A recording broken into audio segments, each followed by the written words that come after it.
Vermelho para a partida. Olá, boa noite, eu sou o jornalista Cefas Carvalho e estamos começando mais uma edição do programa Conversa de Botequim. Dessa vez um programa muito especial. Primeira edição, Conversa de Botequim especial, Litoral Potiguar. Nós estamos aqui na belíssima Barra do Cunhaú, no município de Canguaretama, com um cidadão, recém-cidadão ilustre do município. Estou aqui com Max Fonseca, empresário, jornalista, chefe.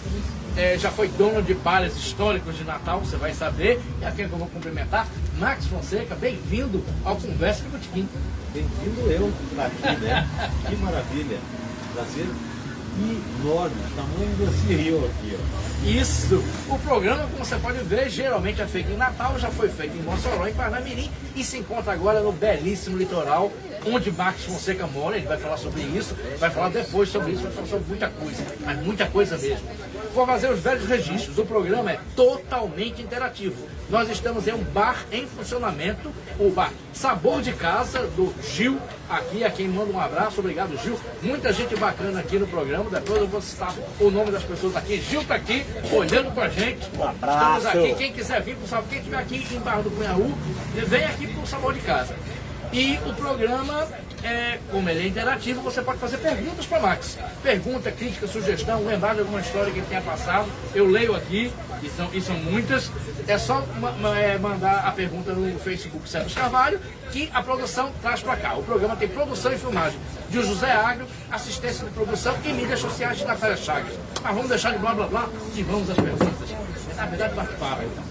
Max, quero agradecer a você, agradecer os apoiadores, agradecer a Brasel, que você representa, vai falar sobre isso também. Max, a tradição do programa é saber sobre como a pessoa se tornou aquilo que ela é. No seu caso, jornalista, tudo. Eu lhe pergunto, você é gaúcho, você não é potiguar, você é gaúcho. Como é que começou tudo? Como é que foi sua infância lá? Fala sobre essa barbaridade, tia. Eu não era potiguar, agora já sou Agora oficialmente. tá certo. Recebi oficialmente título de cidadão. Então você é Ainda cidadão não recebi, potiguar. já foi aprovado, mas vou... Que maravilha! Quem foi o deputado? O propositor? Hermano Moraes. Hermano Moraes, abraço para Hermano. Quase já foi entrevistado com essa botiquinha, essa agenda nunca batem, mas, Hermano, se prepara que você vai ser entrevistado. Aí fala da sua infância, enquanto ainda sou gaúcho. Quando sou gaúcho, essa história de jornalista é engraçada e vem de muito. Eu fui o primeiro neto de uma família relativamente grande e eu era a única criança, né? Pelo que me conto, gostava muito de perguntar, de conversar, de não sei o quê. O primeiro apelido que eu tive, isso aí só vai entender quem é velho e velho, bota velho, me chamaram de Repórter S. Meu primeiro apelido pequenininho era Repórter S. Não deu outra, né, jornalista? Nossa, então você é uma criança comunicativa. Pelo jeito, pelo jeito. Eu, na verdade, quando eu era pequeno, eu cheguei a ter muito interesse por aqueles laboratórios, né, fazer misturas e tal, ao ponto de eu ter minha primeira tentativa, não concluí, mas meu primeiro curso superior na Federal do Rio Grande do Sul foi Química. Eu queria ser professor de Química, entrei, ainda cursei 2 anos e meio, depois acabou que vim para Natal. A grande obra que eu tenho no curso de Química da Federal do Rio Grande do Sul era o Informol, que era o jornal do curso dos estudantes de Química. Informol. Informol. Então, foi a grande, porque eu fui um péssimo estudante. Mas bom jornalista, pelo jeito. Jornalista. Aí vim para Natal, fiquei alguns anos fora da academia. Mas eu quero saber da infância. Quando voltei para cá. Quero saber da infância. Se você foi uma criança danada, como é que era o seu pai e sua mãe? Normal, o pai e a mãe normal. A mãe, aquela tradicional dona de casa de antigamente, né? Isso em Porto Alegre? Em Porto Alegre. Começou, estudava, inclusive, entrou na universidade, no caso eu teve que largar, porque no caso da dona que virava dona de casa. Então ela não largou. O pai sempre trabalhou com vendas. Mas... Seu pai não tem nada a ver com jornalismo? Nada a ver.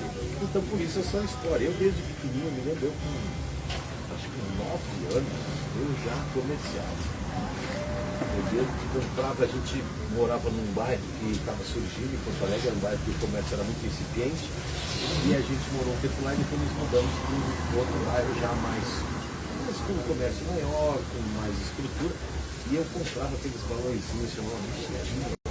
aquele que enche d'água no fim do ano, vai chegando o verão do sul, todo mundo compra para encher d'água e fazer as guerrinhas. Lá no bairro que eu morava não tinha, no bairro que eu estudava, não tinha no que eu morava, tinha. Eu comprava os pacotes sem identidade, já fazia. Eu fui ver a experiência comercial. Até uns 10 anos por aí, eu fui pro interior. Que eu achei assim, Qual interior? Em Juí, noroeste do Rio Grande do Sul, uma cidade eminentemente agrícola, na época teve a maior cooperativa tritícola, né, da América Latina. Se eu só ajeitar o microfone dele. Sim. Quem sabe faz ao vivo o programa. Fica, tá tudo no ar. Tá tudo acontecendo. Não enterrou. Nosso produtor lá, de camisa regata, todo praiano. Estamos à beira da praia, né? Beira da praia. Olha ali, 10 metros aqui está o rio Cunhaú, que é na verdade, uma região do rio Curimataú, né, que nasce em Nova Cruz, vem aqui no rio Curimataú, o rio Doce, recebe também os rios aqui. Aqui eles se transformam em rio Cunhaú, que o rio Cunhaú é um rio de água salgada, é um rio que o mar entra, né? Tanto que aqui a gente tem basicamente toda a fauna e a flora são marinhas, né? Por conta da água salgada do rio. E é interessante que aqui, quando a gente vem, que a maré sobe, não é à toa que aqui é conhecido o Caribe do Nordeste, né? Fica extremamente clara e límpida, água e verde. E quando ela desce, vem com a água do mangue, né? A água do manguezal, das raízes do coqueiro, de toda a matéria orgânica, então é uma água escura. É bem interessante que em alguns momentos dá para observar direitinho o risco do rio ou subindo o escuro ou descendo o escuro. Nos passeios de barco, às vezes que a gente vai que dura algumas horas, quando dá de pegar a maré, tu vê, tu entra, o rio está escuro, quando tu volta, o rio está completamente claro. Isso. Muito interessante. E a gente do Conversa Botequim é testemunha disso, porque a gente saiu da água límpida direto para o programa. Olha aí. Fazer programa em praia isso. Bom que a gente pode aqui refrescar a garganta. Exatamente. Vamos lá, você, criança pequena em Barbacena, em Juí. Fui morar em 10 anos, com 10 anos em Juí. Morei até os 17. E o que eu acho? Isso enriqueceu demais a minha vida, a minha experiência. Capital, né, Porto Alegre na década de 70, ali meados da década de 70, já era uma cidade grande, já era uma cidade com limitações para crianças, né? Tinha um quadrilátero em torno de onde eu morava ali, que eu podia, avenida principal, 4 avenidas, aquele meio ali eu podia circular. Quando eu fui morar em Juí, quando eu fui para o interior, o nosso limite era, eu ia na aula de manhã, voltava, almoçava em casa, fazia os temas, né, lá chama tema, sim, não é tarefa, sim, e saía para a rua. Eu podia ir até onde desse tempo de voltar para casa até às 6 da tarde, porque se não voltasse às 6 da tarde, sarrafo, né? Naquela época sarrafo era liberado. Então isso aí deu muita liberdade, sabe? Do convívio com a natureza, dos amigos, de bicicleta, de jogar bola. A gente era menino de rua.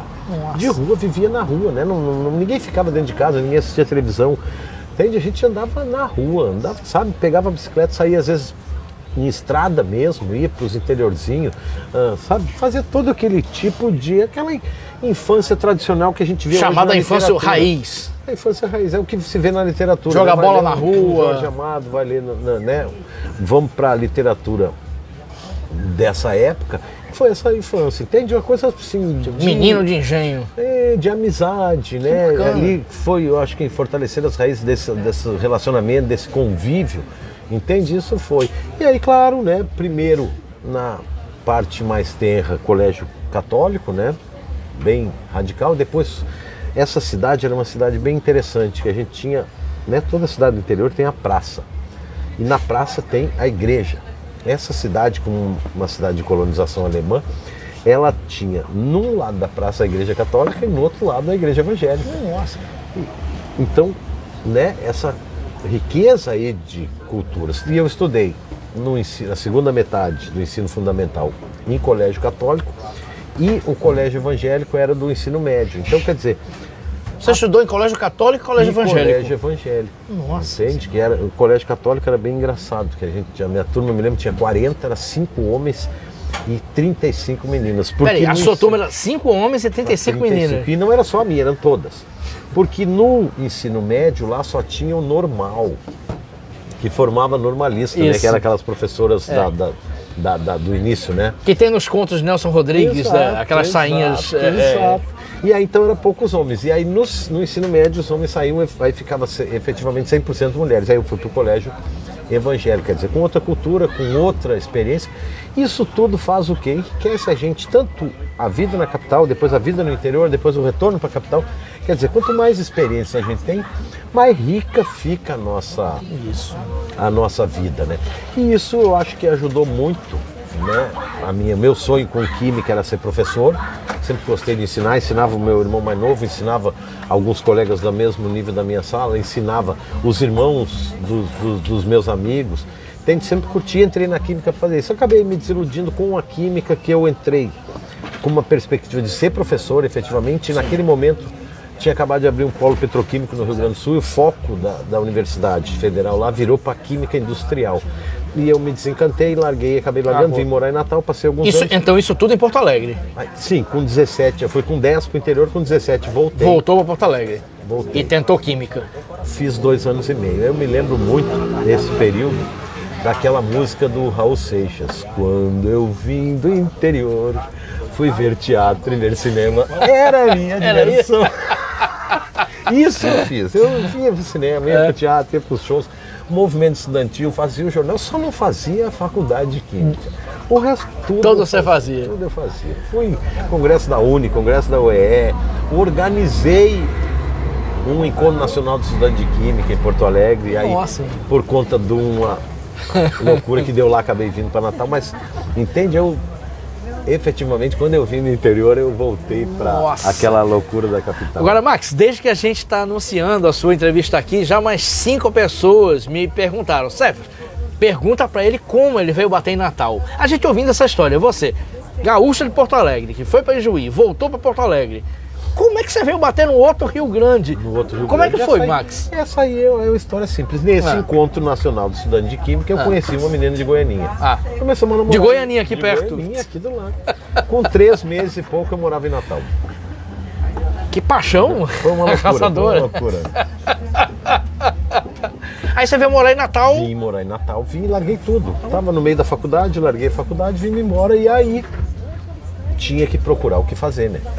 E o que eu queria fazer? O que eu sabia fazer? Eu nunca tinha trabalhado, apesar desses comércios incipientes assim na infância ainda. Eu sempre fui da noite, sempre fui boêmio, sempre gostei de uma cerveja, sempre gostei da conversa. E todo sonho de boêmio é abrir um bar. É abrir um bar. Abrir um bar. Quando eu vim de lá, eu organizei, tinha um tio meu que perguntou o que eu ia fazer, disse que se eu precisasse um dinheiro ele me emprestava, eu tinha uma poupança que o meu avô botava desde que eu era boy. Cheguei aqui, primeiro fui, vamos dizer assim, conhecer o mercado, né? Sim. Aí fui me ofereci de cozinheiro, trabalhei. Isso aí só é aquilo que eu tô falando, tem muita coisa que só velho para lembrar. Eu trabalhei de pizzaiolo e depois auxiliar de cozinheiro no Saravá. Nossa. Ali na praça, na Praia do Meio. Na Praia do Meio. Próximo ali onde é o estado de Iemanjá, era uma casa noturna. Isso. Dançante, né? Que era, o pessoal ia jantar e dançar lá, os casais, nas sextas e nos sábados. E eu trabalhei no Saravá, trabalhei um mês no Saravá. Na cozinha? Na cozinha. Nossa. Você aprendeu a cozinhar com sua mãe? Eu aprendi a cozinhar com meu pai. Eu venho, a família da minha mãe, minha avó, minha mãe, sempre foram muito chegados assim à questão dos doces, né? Tem um nome, patisserie. Ele falou que eu sou chefe, eu não sou chefe de nada. Entende? Eu gosto de comer. E ninguém faz comida melhor que eu pro meu gosto. Sim. Não é que a minha comida é melhor que de seu ninguém, mas pra mim, porque eu sei o que eu gosto, eu faço do meu gosto. Sim. Então a minha comida é a melhor pra mim. Pra você. Não tem, se os outros acham, não me mas pra mim. Claro que tem outras pessoas que fazem comidas maravilhosas, que eu adoro, que muitas vezes não tem nem capacidade de fazer, mas eu cozinho do meu jeito, do meu gosto. Tanto que os restaurantes, os bares todos que eu tive, eu só sirvo o que eu gosto. Nunca, jamais botei no cardápio alguma coisa que eu não gosto. Você não gosta? Muito bom. Gosto de fazer comida pra mim. Então, a minha mãe, minha avó, né? Minha avó materna, só um detalhe, prima irmã do Jango. É sério? Isso eu não sabia. A minha avó é Maria Dornelles Goulart. Maria Goulart Dornelles. Jango, Quando casou, perdeu o Goulart. A fazenda da família... Jango é João Goulart, João Goulart, presidente da República, que foi afastado pelo golpe militar, como você sabe. Ela era prima irmã. Nossa. Entende? A fazenda que ainda tem um primo da minha mãe lá, os filhos do primo da minha mãe, era uma fazenda que inicialmente era única, que depois dividiu lá pro Jango, pra a minha avó e tal, por aí afora. São Borja, minha avó é de São Borja. São Borja, que história. Minha São avó Borja é a terra de Getúlio Vargas. De Getúlio também, mas Também. Getúlio não tem... Não tem a ver com sua família. Nada a ver com a minha família. Entende? Mas é a terra de Getúlio. É a terra de também. Getúlio. A minha avó sempre foi muito dedicada aos doces. Entende? Doces caseiros, eu me lembro dos aniversários, as bananinhas que a minha avó fazia nos aniversários meu e dos meus primos todos. Coisas maravilhosas, ela sempre foi muito dedicada ao doce. E a família do meu pai, a minha avó paterna, ela era o que hoje praticamente não existe mais, ela era banqueteira. Entende? Por exemplo, hoje tu vai fazer um casamento, tu vai lá numa casa de recepções, eles já fazem tudo. Antigamente nem existia as casas de recepções, nem existia. Então a avó era assim, a avó cozinhava num naipe bem alto. Por exemplo, filho de governador, filha de governador ia casar no Rio Grande do Sul, ela ia para casa da pessoa, passava uma semana lá com uma equipe que a própria pessoa contratava, ela era só a formuladora do cardápio e a principal executora, fazia, ela fornecia, por exemplo, na época em Porto Alegre, década de 70, tinha um hotel 5 estrelas, os doces que eram servidos lá era a avó que fornecia, entende? Por exemplo, grandes recepções e eventos em Porto Alegre, os doces quem fazia era a avó. Mas nesses eventos, assim, casamento e tal, para ela fazia também a parte salgada. Ela é de descendência portuguesa, de Pelotas, né? Meu pai é de Pelotas. Todos os dois últimos presidentes que nós tivemos no Brasil já tiraram onda comigo por conta disso. Os dois. Por mais que vocês não creiam, os dois. Tem até vídeo, né? Sobre isso. E aí, né, tem toda essa tradição portuguesa. Então, o meu pai tinha um irmão que descambou para os doces e o pai sempre para os salgados. Sim. E eu aprendi a cozinhar com o pai, por mais que isso fosse uma coisa quase proibida. Porque o pai era daqueles, não tem aquela fama que diz que no Rio Grande do Sul, quando tem alguém fazendo um churrasco, não encoste, não toca, não dá palpite, não faz nada. Isso. Eu vi há poucos dias um vídeo, inclusive, que dizia assim: num churrasco, o máximo que tu pode olhar para o churrasqueiro e dizer: estás precisando de alguma coisa? É a única pergunta permitida. Então o pai era assim com a comida, ninguém podia tocar em nada. Mas ele nos ensinou a comer. Entendeu? Que bacana. E aí eu comecei a cozinhar quando boia, assim, já 15, 16, início da universidade, basicamente. Vamos acampar, vamos passar um final de semana na fazenda de não sei quem, vamos passar um final de semana numa casa de praia e tal. Aí chegava aquela turma lá, 10, 12 pessoas. Alguém tem que fazer comida. Tem que fazer comida. E aí eu e uma outra menina que era da turma, a gente começou com aquele tradicional macarrão com salsicha, né? Nossa, é uma iguaria. Exato, entende? Fácil, barata, de estudante. Claro que o primeiro macarrão com salsicha deve ter sido um lixo. Mas aí na outra semana, quem é que quer cozinhar? Ninguém. Faz o macarrão. Na terceira, quarta, quinta, décima, tu aprendeu pelo menos a fazer o molho de tomate, a não deixar o macarrão preguento ali dentro. Pronto, já é. E aí vai. Aí na décima. Aqui o nosso amigo Gil. Com licença, meus queridos. Obrigado, Gil. Satisfação imensa, hein? Satisfação é nossa. Na 10ª vez, tu já não aguenta, nem tu, nem ninguém comer macarrão com salsicha. Vamos fazer outra coisa. E aí é aquela história. Eu acredito na prática. Sim. Então é uma das grandes peleitas que eu tenho com a minha mãe, que ela fala em dom. E eu não acredito em dom. Eu acredito em dedicação. Entende? A mãe diz: não, mas tem o dom, fulaninho tem o dom. Eu digo: não tem. Eu me lembro quando eu entrei na universidade, aqui já fazendo jornalismo, eu li um livro que era algo assim: tudo que você queria saber sobre publicidade e propaganda e ninguém nunca teve paciência de explicar. Era da Magui Moberdorf, daqueles caras da M9, isso. Aquela galera, os grandes publicitários brasileiros. E no texto da Magui Moberdorf, que ela era dona daquela Maguilage, isso, né, que foi uma das agências potentes do Brasil numa certa época aí, nos 90 já. E ela contava que ela fez o curso de Belas Artes na Áustria, se não me engano, na Áustria. E ela disse que tinha um professor que mandava eles escreverem o alfabeto romano, a nanquim, e vinha com a lupa para ver se estava bem desenhado. Nossa Senhora. Entendeu? E ela dizia, ela cunhou a seguinte frase: criação é 1% de inspiração e 99% de transpiração. Transpiração. Entende? Então eu acho que quem se dedica, quem vai atrás, consegue melhorar. Aí foi assim que você passou do macarrão com salsicha para Pois é. outras iguarias. Outras iguarias. Entendeu? Fui fazendo, testando. E aí eu comecei a fazer os pratos aqueles que o pai fazia em casa, apesar que o pai, né, era outra época, era outros projetos, entende? Os grandes pratos que o pai fazia, claro que o pai não cozinhava ao longo da semana, né? No sábado ele tinha um dia na semana para cozinhar, que era o sábado. Porque domingo, o que se come numa casa gaúcha? Churrasco. Churrasco. Tanto que o pai chegou uma época que ele ficou tão louco que ele só tinha um dia para cozinhar, ele gostava tanto de cozinhar que ele disse: aqui não tem mais churrasco. Que era para ele ter 2 dias para fazer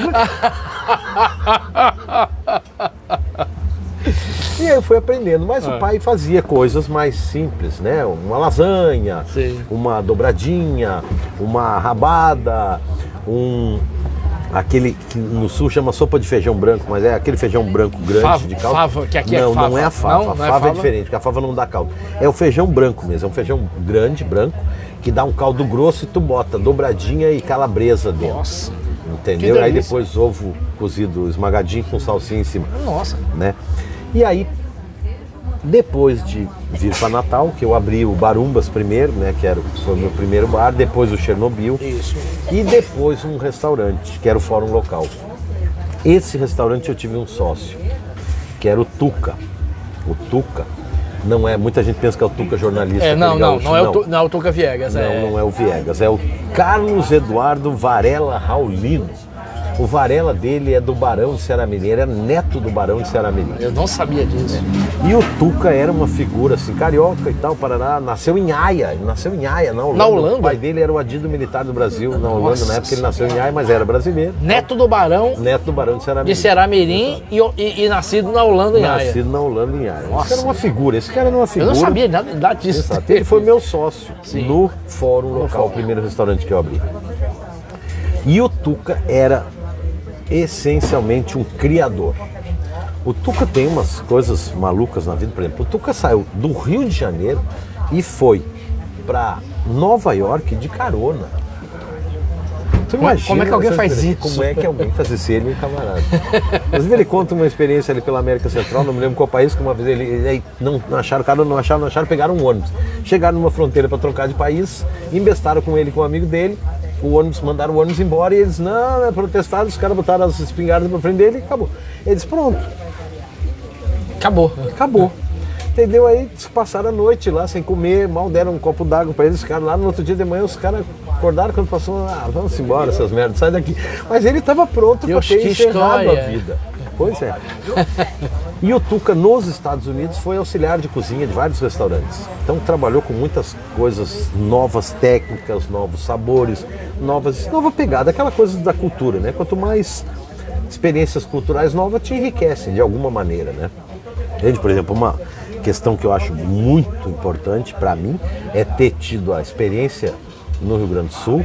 A minha avó materna, né, essa dos doces, né, que tem um ser bem Darcy Ribeiro, né, que eu tenho 50% Tuga, que é da família do meu pai, Portugal, 25% alemão, do meu avô materno, e a minha avó materna, essa de São Borja, nesses 25% que restou, é um mix de francês, espanhol e índio. Nossa, Entendeu? que Então, mistura. é Seu avô era alemão. meu avô era família pura alemã. Essa cidade que eu morei no interior do Rio Grande do Sul, que era extremamente alemã, essa do colégio evangélico lá. Essa é uma cidade que ele nasceu ali, mas nasceu numa do lado e morou lá. É uma cidade 100% de colonização. Nossa. Então, né, eu sou brasileiro. Parece a música de Chico Buarque, né? Exato. Então, essas influências se refletem no jeito de ser, na própria produção de comida minha, né? Isso. E enriquecidíssima com a presença do Tuca e com toda a aquisição das técnicas, dos ingredientes e da culinária nordestina, né? Que é, para mim, assim, uma coisa... Tem uma amiga, né? Tu deve conhecer, a Adriana Lucena. Ah, sim. Entende? Ela diz, né? Porque hoje a gente vê no Brasil, né? O mundo hoje enxerga o Peru como a grande fábrica de inovação gastronômica mundial. E a galera diz que a próxima jogada é o Brasil. E os grandes chefes do país hoje apostam muito na culinária amazonense, né? No norte do Brasil. Mas a Adriana e outros chefes, né, dizem que o grande berço da criação, da inovação, das coisas que vão efetivamente surpreender é o Nordeste, entende? A riqueza de sabores. Ontem eu contei para ti agora há pouco, né? A gente estava na casa de uns amigos e aqui em frente aqui é a feira, toda sexta-feira, quando vamos para lá, fui ali e comprei uma carne de sol. Aí um pedaço de carne de sol, uma cebola roxa e lá tinha uma manteiga da terra. Eu duvido alguma pessoa no mundo que aprecie uma boa carne, entende? Que troque, por exemplo, um filé mignon, por mais mirabolante que tenha o molho, pela originalidade, pela peculiaridade de um sabor de uma carne de sol bem feita com a manteiga da terra e a cebola roxa. É uma coisa, entendeu? É a perfeição. É a perfeição. Para quem gosta de carne é uma coisa inacreditavelmente, entende? Então o Nordeste tem essas nuances, o Nordeste tem esses sabores, né? Que a gente sabe também, não foi criado, né? É o índio, é o negro, é o português, quer dizer, com essa mistura, a mistura produz coisas boas, né? Tu vê as pessoas, quem são as pessoas bonitas?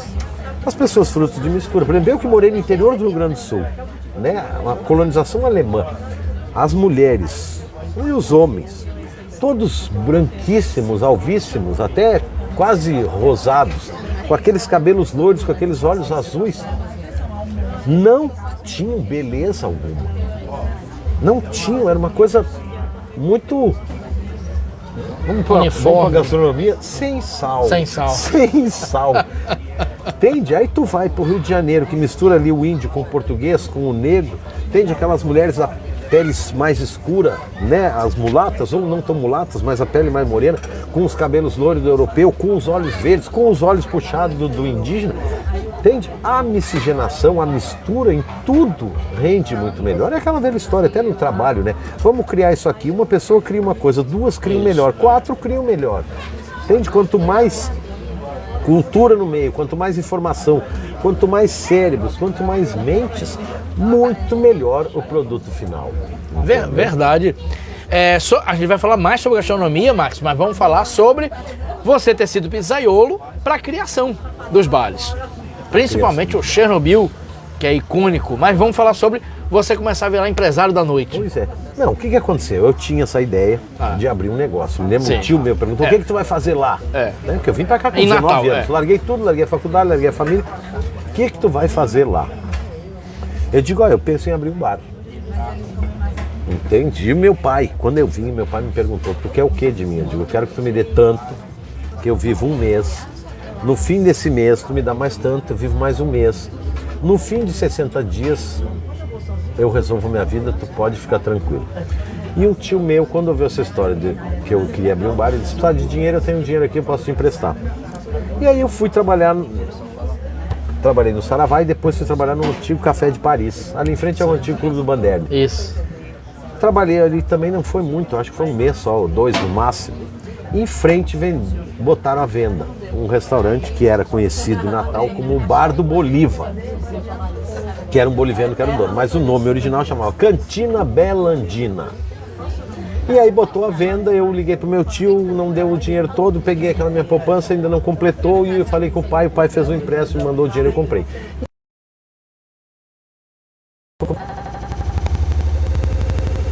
Que chamava Barumbas. Barumbas era uma gíria que a minha turma tinha lá. E a gente botava esse sufixo umbas no final de coisa. Vamos tomar uma cervejumbas. Entende? Vamos comer uma batatumbas. Vamos achar um barumbas. Umbas, barumbas. E aí eu fiquei um ano lá. O Barumbas eu não cheguei a conhecer. Não cheguei a conhecer. Acho que foi um período que eu morei fora. Era muito mais novo também. O Barumbas pouco mais novo. era uma coisa assim, Como é que foi? surreal. É. Mas surreal num nível, bota nível. O Barumbas era uma bodega que funcionava de segunda a sexta, das 8 da manhã às 5 da tarde, como bodega mesmo. A Rua do Motor, que ficava ali por trás, hoje tem várias bodeguinhas, mercadinhos, conveniências, isso aqui não tinha nada. Então toda a comunidade da Rua do Motor, né, ali atrás da Praia dos Artistas, fazia compra lá. Então vendia tudo que tu imagina. Vendia papel higiênico, vendia mods, vendia agulha, vendia linha, vendia carne em conserva. Então era mais conveniência do que bar. Não, calma. Eu tô de segunda a sexta, das 8 às 5 da tarde. Calma. Vendia, sabe aquele... Vendia bolo, vendia coxinha, vendia um bolinho de carne, vendia arroz, eu não sei se ainda existe, aquele arroz Rostop, que era um arroz que vinha numa caixa com um saquinho. No saquinho, você fazia no saquinho. No saquinho. Vendia um saquinho. Se a galera era humilde e tal, não tinha muito dinheiro, vendia um saquinho. Abria a caixa e vendia um saquinho. Óleo de soja vendia em retalho, brother. Tinha uma conchinha lá. Aí o cara chegava lá, me dava 50 centavos de óleo, tu media, botava no copo descartável, o cara levava embora. Que isso? Era muito louco. Vendia caneta, Sorrisal, Engove, AS, Pente. Eu me lembro uma vez, os garçons na época, né, era outra época, o garçom era quase um sujeito que não fazia parte da empresa, né? O garçom tinha que levar caneta, bloquinho, tudo. Os garçons passavam lá no final da tarde, assim, para comprar caneta e bloquinho. Chegou uma vez, teve um que entrou lá e disse: eu quero um Sorrisal, um Pente, uma caneta e um bloquinho. E uma água mineral. Um pente, uma caneta, um bloqueio. Como é o que é? Aí ele... O kit garçom. Eu entreguei pra ele, ele disse: eu tô numa ressaca desgraçada. Serviu a água mineral, botou o Sorrisal, tomou, se penteou e foi trabalhar. Trabalhar com um bloquinho e com a caneta. Que maravilha. Imagina, era esse bar. E aí sexta e sábado virava um bar de rock and roll pesado. Rock and roll mesmo. Entendeu? Era uma balada que teve ali. Nossa. Nessa área. Esse aí foi a minha primeira experiência noturna. E a segunda foi o Chernobyl. Chernobyl. Esse eu fiquei menos Muita de um gente ano. também, mas ali marcou época. Fala sobre o Chernobyl. O Chernobyl foi depois. Eu vendi o Barumbas 20 anos, 21 anos de idade. Eu acho que se falar com eles, eles... É? Aí, produção... Não, então tá tranquilo. Tá. Mas viu, e aí... Pede para assistente de produção. Aí, o que aconteceu? Voltou. O que aconteceu? Eu vendi 20 anos de idade, peguei um monte de dinheiro, passei um ano viajando o Brasil inteiro. Famoso sem ler, sem documento. Olha lá, louco. Mochileiro? Não, na verdade eu saí daqui pro Maranhão e aí comprei uns artesanatos, mandei pro Rio Grande do Sul. Aí quando eu cheguei no Rio Grande do Sul, já tinha passado em Minas, comprei outros artesanatos em Minas. Aí cheguei no Rio Grande do Sul, vendi tudo, depois passei em Minas, comprei mais coisas. Passei em Recife, ia comprando e vendendo coisa por onde eu andava. E aí voltei para Natal quando acabou o dinheiro que eu vendi. Embora acabou tudo, não tem mais nada, voltei para Natal. Aí preciso ganhar mais dinheiro. E aí o cara esse, que era dono do Café de Paris, que eu tinha sido cozinheiro dele, que era do lado do Barumbas, viu que no verão anterior a gente tinha arrebentado os dois ali juntos. E eu vendi para uma menina e ela fechou. Ele está chegando o verão e não vai ser o burburinho aqui. E aí ele, no bequinho que entrava ali, na frente do Clube do Bandeira, aquele bequinho, né, da ponta do morcego, pela lateral tinha a garagem dele. Ele disse: pega a minha garagem, faz um bar na garagem. Que ele disse: nós vamos fechar aqui. E eu fiz, tanto que o Chernobyl era uma coisa louca, né? Tu tinha o Café de Paris virado para a avenida, uma casa, um restaurante grande, e o Chernobyl na garagem pela lateral. E lá no fundo tinha o banheiro. E tinha o banheiro era usado pelos dois. Então quem estava no Café de Paris ia no banheiro, via um cliente que estava no Chernobyl. É um negócio completamente fora da... O Chernobyl eu cheguei a frequentar, muito novo, adorava o Chernobyl. Chernobyl, para te ver como era informal quando ele abriu, era um bar de noite, bar de balada. Não era uma barraca de praia. Não. Eu e o meu sócio, a gente éramos 3, 4 no início. Um ficava na cozinha. E eu e o outro, a gente alternava. Um dia um era garçom, outro dia o outro era caixa e virava. A gente trabalhava tanto no caixa como de garçom, num bar de balada, tô dizendo, não era uma barraca de praia.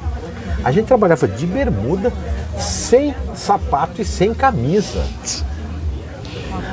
Nos anos 80. Nos anos 80. É. Imagina, inconcebível. Imagina eu chegar no bar, o garçom tá... Eu lembro uma vez, Miss Maria, lembra? Jornalista. Lembro. Eu atendendo ela, disse, mas vem cá, você pediu a conta, eu mandei a conta. Você não cobra 10%?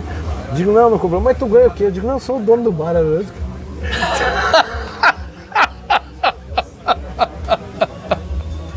Quem é que ficava na cozinha? Ficava na cozinha o Rui. Era o Rui que era social? O Rui é uma personalidade assim, inacreditável. O Rui, a gente, né, como tudo surge numa mesa de bar, né? Tem um primo meu que diz assim, nunca conheci ninguém bacana tomando leite. Entendeu? Então foi uma conversa de bar e tal, e aí resolvemos abrir o bar. Aí tal, aí fomos, pegamos um lugar lá, construímos, foi uns 90 dias de obra, organizamos tudo. Quando fomos abrir, tipo assim, na véspera de abrir, o Rui olhou e disse assim, eu tenho horror a gente. Eu não vou trabalhar no bar lá. Um dono de bar que tem horror a gente. Aí eu digo, como assim? Ele, não. Nós vamos, o cara faz 3 meses, 4 meses discutindo. Não, podem ficar tranquilos, eu fico na cozinha. Fico na cozinha, ele ficava na cozinha. A cozinha do Rui, tu podia jogar comida no chão e comer. Era uma coisa assim, o Rui era completamente píssico com limpeza, mano.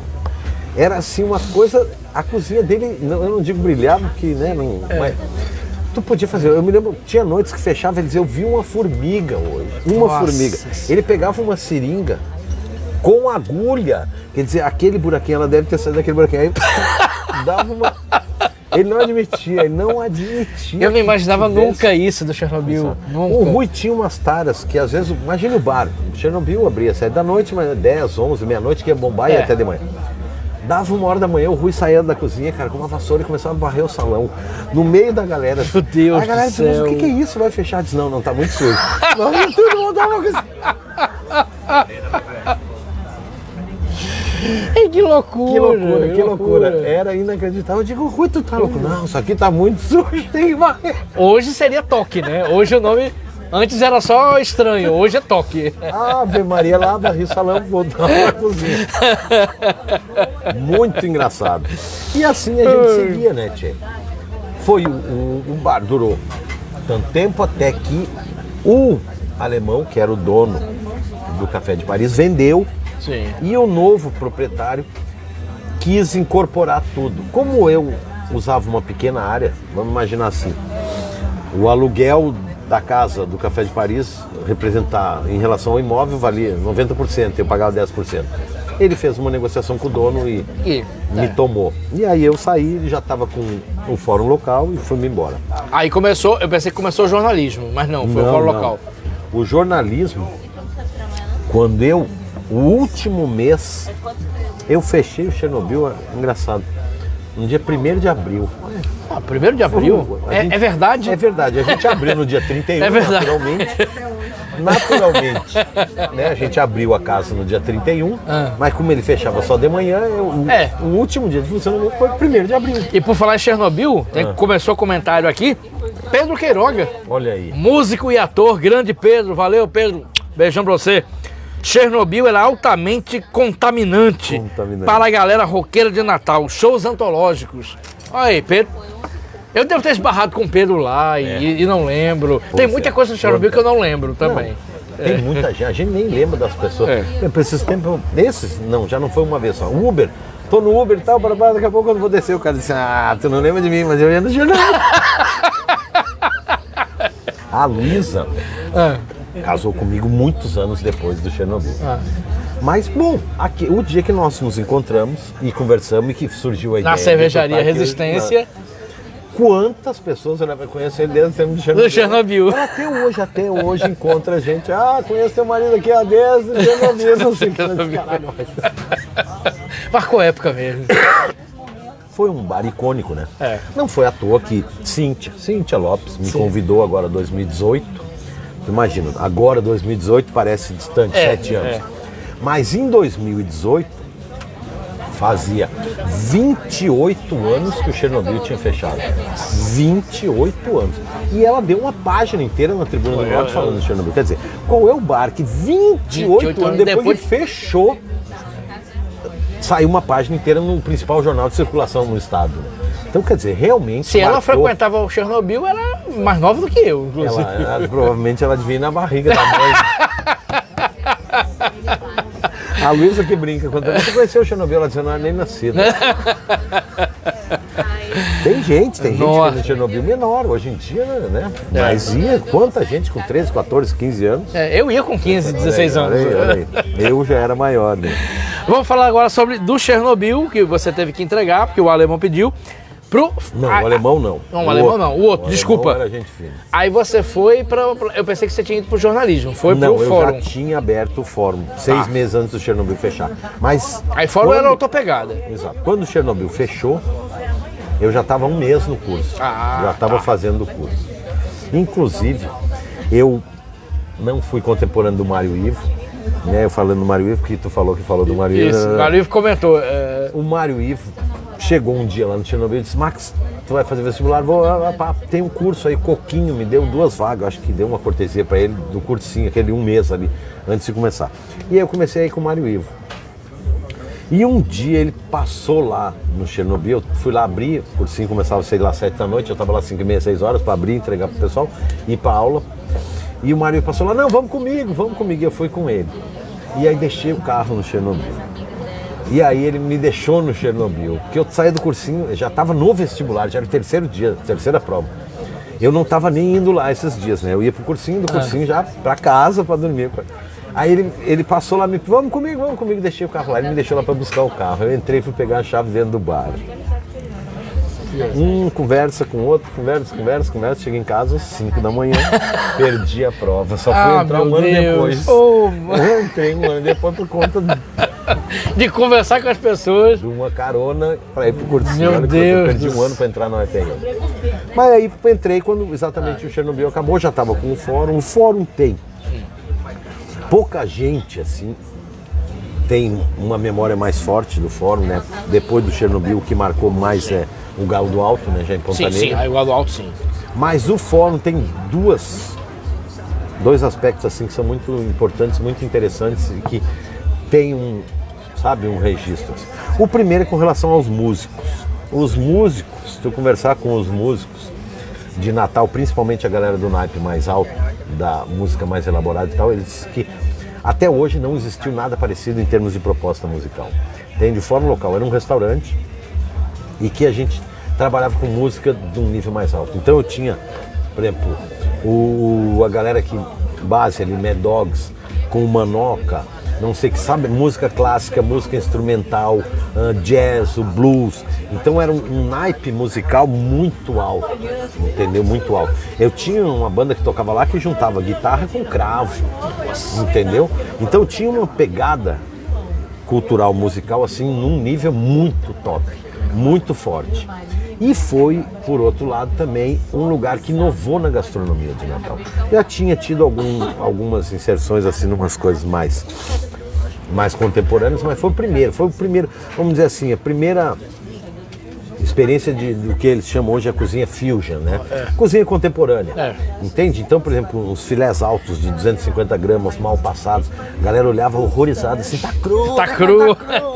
Não volta! Sei, exato, por exemplo, o choque do empratado, do serviço à francesa, né?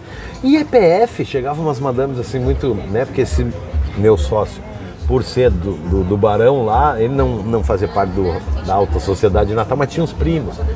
E aí, lembrar um aqui, Arnaldinho, não Arnaldão, Arnaldinho Gaspar. Isso. Ele era primo do Tuca e ele foi o cara que disseminou na galera, né, no PIB natalense o fórum local. E aí ele trazia uma galera, né, e o pessoal se espantava. E EPF, não sabe assim, tinha vários choques culturais. Imagina. Mas ele foi se consolidando. Então foi uma grande quebra no modelo de comida que se serviu em Natal. Sabe, o hash brown, que hoje muita gente conhece como batata rosti, mas como o Tuca aprendeu nos Estados Unidos, e lá não é que nem na França, na Suíça, na França, né, que acompanha pratos, a batata rosti nos Estados Unidos chama hash brown e é comida no café da manhã. Então a gente implantou. Então primeira batata rosti em Natal foi no fórum local que o Tuca trouxe, porque o Tuca tinha trabalhado em cozinha nos Estados Unidos. E, sabe, assim, um molho de cerveja preta, sabe, umas combinações. Por exemplo, o Tuca criou um prato lá que eu até hoje, olha, né, venhamos, considero que eu já comi muita coisa diferente, né, não só no Brasil, também nada muito, mas já provei. Sim, claro. E já fui convidado assim, para experiências de cozinhas de outros lugares, mas a combinação desse prato que ele criou, e é singela. Qual é? É um peito de frango, chamava frango indiano. Se tu botar em qualquer busca de frango indiano, pode aparecer qualquer coisa, menos esse. Porque esse prato ele botou o nome que ele criou. É um filé de peito de frango. Peito de frango já é uma comida de baixa aceitação, porque é seco, porque seco, não tem muito gosto, é barato. Mas ele fazia um empanado tradicional, aquele tradicional com tempera, ovo e rosca.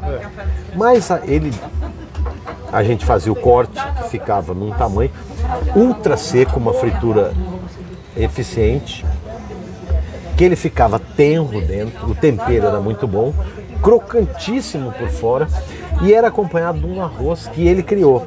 Ele pegava a base do molho de vinho esse que muita gente chama molho madeira. Eu gosto muito de, né, nunca tive nenhum restaurante que serviu molho madeira, porque eu nunca usei vinho madeira. Eu usava vinho tinto, então era molho de vinho, não era molho madeira. E era um molho de vinho que ele fez, esse aí não foi ele, foi uma amiga nossa, uma nutricionista, Andréia, que deu essa receita para nós. A gente fazia um molho de vinho impecável. Que entende? Eu vejo que tem muito restaurante que compra hoje, tem aqui no Aro Food, tu compra um pão, pó, joga uma água e tá feito. Não, a gente fazia aquele que tu fica em média 12 horas para fazer esse molho. São 6 horas num dia e 6 horas no outro. Então uma base de bacon, de apara de carne, de cebola, de alho, e um vinho tinto. Então ele pegava essa base desse molho de vinho, jogava páprica picante e curry, salsinha desidratada, fazia um mix desse molho de vinho e jogava um arroz branco pronto. Então ele ficava um arroz bronze assim, muito molhadinho, picante sem ser apimentado, né, por conta do curry e da páprica, e acompanhava de um purê de maçã, que era uma receita da minha mãe. Era como, o purê de maçã funcionava como se fosse um chutney. Você cortava um pedacinho de frango, pegava o purê de maçã e, para usar um termo bem, melava o frango e comia com esse arroz. É um dos pratos mais... Aquele é um termo que eu acho breguinha, né? Dessa explosão de sabores, mas era uma explosão de sabores. Explosão de sabor. Entendeu? Não, eu fiquei... Tu botar esse franguinho com esse arroz e esse purê de maçã na boca é inacreditável. Nossa. Inacreditável. Esse era um dos ícones do fórum. E fora que o fórum era uma casa especializada em filés, né? E era até muito louco, que fórum é romano, né? E todos os pratos de filé tinham o nome de filósofos gregos. Então era o mais famoso, Platão, Aristóteles, Xenofonte, Sófocles. Vou fazer uma piada de quinta série agora. O Platão era um Platão mesmo? Ai, um filézão de 250 gramas é um Platão. Olha aí, Natália, o Platão era um Platão. Um Platão. Eu fiz a piada. Era um Platão mesmo. Era. Entende? Tinha que, pro cabo encarar um Platão, tinha que estar bem preparado. O Sócrates era o quê? Basicamente as quantidades eram Sócrates não tinha. Não? Não tinha, porque Sócrates na época era muito mais famoso como jogador de futebol do que como filósofo. Aí nós não botamos. Alguma coisa socado.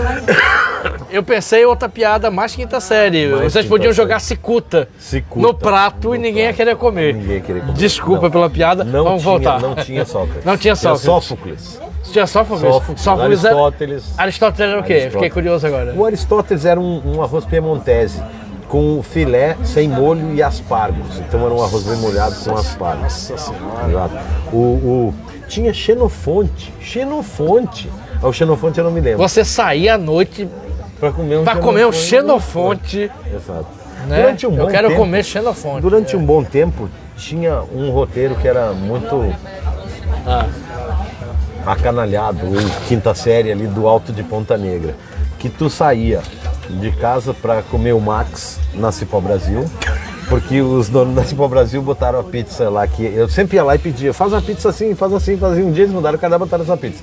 E aí botaram o número 24 na pizza. Pô, Aí, eu frequentava o Cipó Brasil muito, mas eu nunca comi Max. Nunca comeu o Max. Não. E aí depois... Deixa... Que pena, né? Assim, Exato, perdi, tu saía né? da Cipó e ia pro Galo do Alto comer o negão do Max.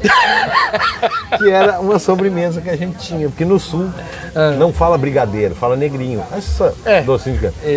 E aí o pudim era o negão. Então ia comer o Max na Cipó Ia comer Brasil, o Max Max e depois comer o negão. Que maravilha! Quinta série e resgate da gastronomia natalense no Conversa de Botequim. Ave Maria. E do fórum, vamos lá. A partir do fórum. A partir do fórum acabou que quebrou. Depois é fácil, né? Você servindo xenofonte no cardápio também O que e que não quer que aconteceu? quebre, mano? Eu me mudei. Eu era ali na Cirolândia, né? Ali. Hoje onde funciona a agência não. Em frente à Faz Propaganda, onde é o escritório daquele advogado Armando Holanda. Era naquele prédio. Eu me mudei dali e fui para Campos Sales. Eu tinha 2 propostas com públicos distintos e acabava que não agradava ninguém. Então eu tinha uma comida que agradava a galera bala de Natal, que tinha uma super comida e não tinha ar-condicionado. Então, por exemplo, o cara saía do trabalho no ar-condicionado, entrava no carro com ar-condicionado, aí ia lá, almoçava, comia bem, ficava feliz, tomava um suador, em vez dele voltar para o trabalho, tinha que ir para casa tomar banho. Não dava. E a galera alternativa que ia por conta da música, da proposta cultural, achava muito claro e muito caro. Não era caro, nunca Era um foi preço caro. que não podia pagar. Era um preço que não podia pagar, entende? Porque tu não tem como botar um filé de 250 gramas, entende? A gente trabalhava sempre com ingredientes de primeira, era um preço barato. Molho de vinho, Mais- aspargo, exato, mais tem barato, um custo. entendeu? Eu posso vender coxinha por R$2, mas eu não posso vender coxinha de, sei lá, o que pode botar de camarão por R$2. Tem camarão com catupiry, Com pode catupiry, vender. Frango com requeijão a R$2, camarão com catupiry não pode ser R$2. Então, aí ninguém ficava feliz. Exato, e aí eu quebrei. Quebrei. Pronto. Aí eu já estava na universidade, já estava perto de formar em jornalismo, e aí emburaquei pro jornalismo. Qual foi a primeira experiência de A jornalismo? minha primeira experiência de jornalismo foi repórter da Rádio Tropical AM. Eu transmiti um grande momento, o comício, não era comício, né? A manifestação pela queda, pelo impeachment de Collor, né? Que é aquele movimento que foi no caras pintadas. Os caras pintados, foi na na Rua Princesa Isabel, ali com a João Pessoa, esquina da Princesa Isabel com a João Pessoa, e foi meu primeiro ao vivo. Sim, tirando os ao vivo no estúdio, né? Sim. Mas foi meu primeiro ao vivo. Eu me lembro que parou um Fiat Uno da Tropical, acho que lá na Ulisses Caldas, não, na Ulisses Caldas também não, mas ali, perto do antigo Banerje ali, e eu saí com um fio para ir lá e transmitir ao vivo o comício dos caras pintados de Natal. Comício não, a manifestação dos caras pintados de Natal. Foi meu primeiro trabalho. Trabalhei 3 meses na Tropical AM, saí, depois fiz um... Era Jânio Vidal? Jânio Vidal Vidal. Tinha sido meu professor, e aí eu fui lá, Jânio, arruma uma vaga aí pra mim na TV. Ele disse, na TV não tem, mas tem no rádio, que aí eu digo, oxi, demorou, Oxi. Vou escolher. Vou contar uma nada a ver com nada. Sim, conta. Vou escolher. Pode. Trabalhei muitos anos com o Geraldo Mello. Geraldo Mello devia alguém ter puxado. Talvez um dia ainda consiga com os amigos puxar as histórias, mas ele tinha muita história. Ele viveu muito, ele conheceu muita gente. E ele tinha uma história que eu acho assim, dessa vou escolher, que eu acho assim, o estado da arte. Ele disse que tinha um primo, tio, um negócio desse, que ficou viúvo, se trancou num quarto, passou bem 1 mês, 2, 3 meses dentro de um quarto, não saía, não falava com ninguém. Já estava quase vivendo como um bicho e tal. Um dia disse que acordaram de manhã, ele estava na sala todo sentado, barbeado, sentou, tomou o café e encilhou o cavalo e se foi para uma fazenda vizinha. Chegou lá, encontrou o donão da fazenda e disse: eu vim aqui pedir a mão da sua filha em casamento. Aí disse que o fazendeirão olhou e disse: qual das três? Aí ele disse: oxe, tem até graça eu escolher. Qualquer uma que quiser, eu tô achando bom. Tem até graça. Que isso? Qualquer uma que quiser.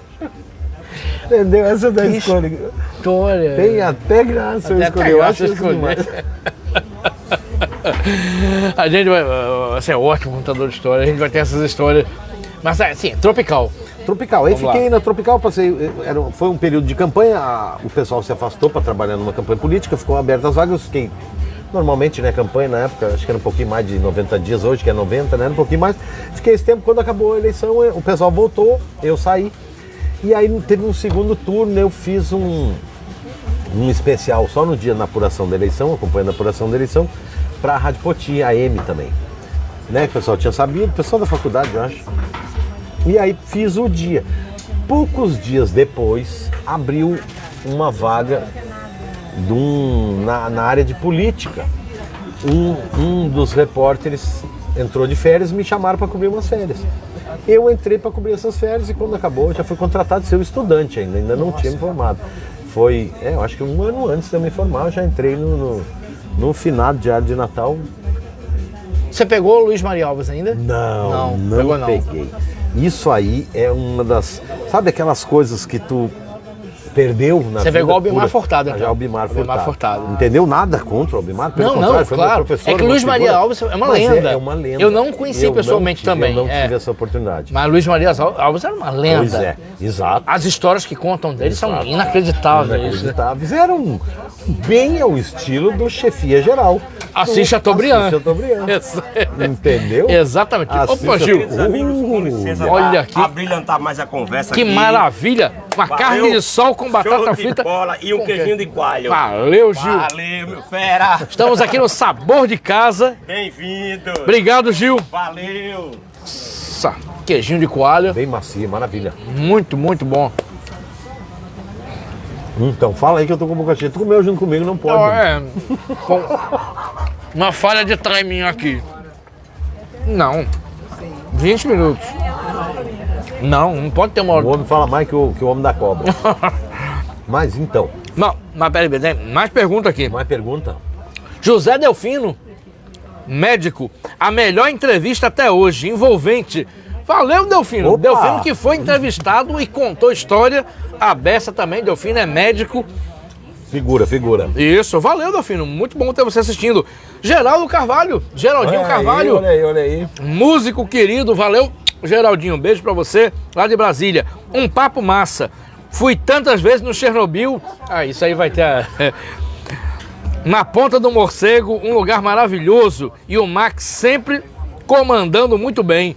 Valeu, Geraldinho. Obrigado. Que foi entrevistado. E Pedro Queiroga de novo. Pedrão, da Banda Alfândega. Sim, Pedro Queiroga é baterista. Banda Alfândega. Continua assistindo aqui, Pedrão.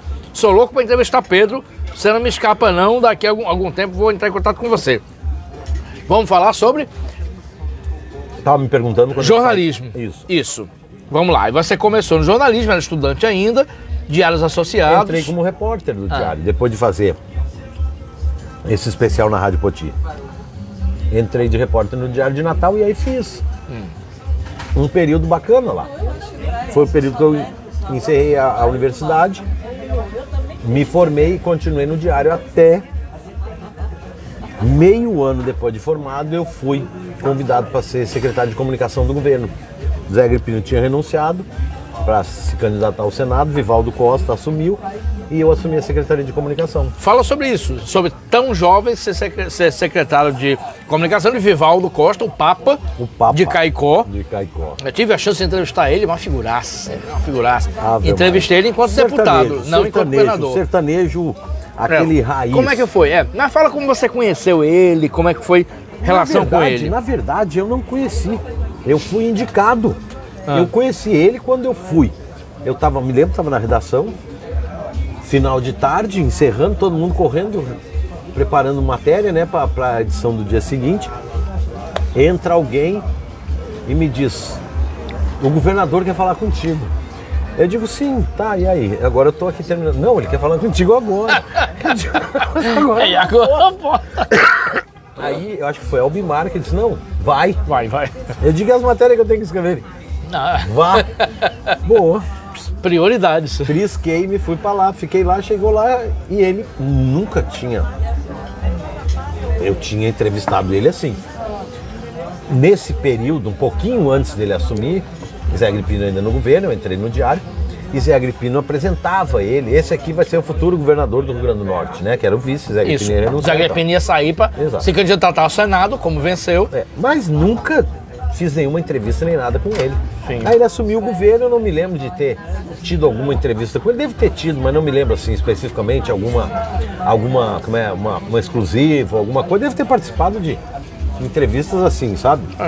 Coletiva. Ou evento lá, todo mundo faz uma pergunta e tal. Não tinha nenhuma relação. E aí ele me chamou no gabinete e disse, eu tenho poucos meses de governo, eu quero uma galera que entre assim. Sangue no olho. Topa? Eu digo não. Não. Mas por quê? Aí eu me lembrava muito bem o que eu, como repórter do Diário, fazia com o Machadinho, né? Sarrafo. De noite. Machadinho gaguejava quando ligava pra mim, era sarrafo no governo. Eu digo, eu vou parar pra apanhar? Não vou nem a pau. Entendeu? Não vou. Assessor é só pra apanhar. É só pra apanhar. Aí tá para papum. Aí volto pro Diário, eu me lembro Cassiano Arruda. Né, eu não disse não, porque não se diz não pro não se diz não, Vou pensar, eu vou avaliar. Eu voltei pra redação, Cassiano me pegou e disse, aí Max, vai, eu digo não. Poxa, como não? Não, professor, não vou, que eu não vou apoiar, tenho meio ano de formado, não entendo disso aí.